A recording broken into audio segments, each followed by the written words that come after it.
আমার দুজনে প্রচুর অসুস্থ মা।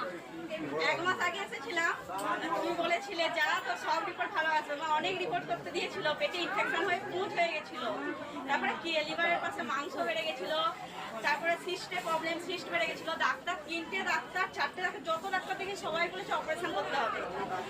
এখানে দেখালাম, মণিপালে আমৃতে দেখালাম, ও 1-2 দিন পরে রিপোর্ট দেখিয়েছি। যে ম্যাডামকে ম্যাডাম বলছে এত ভালো রিপোর্ট হবে, ভেরি গুড। আমি নিজে ভাবতে পারিনি এত কোথা থেকে আসছো মা? আমি ওই মন্দিরে যাব তো ভালো রিপোর্ট হবে বলে দিয়েছিলাম। বুঝতে পারছো?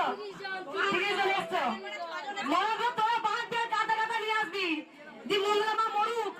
একটা গরমে রোদেতে মরে যাবো রে আমি।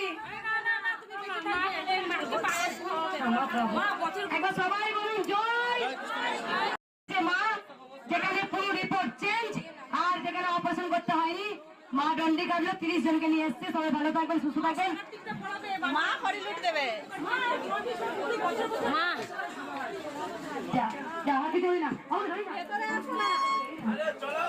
একমাত্র মাই পারে অসম্ভবকে সম্ভব করে তুলতে। জয় কৃষ্ণকালী মায়ের জয়।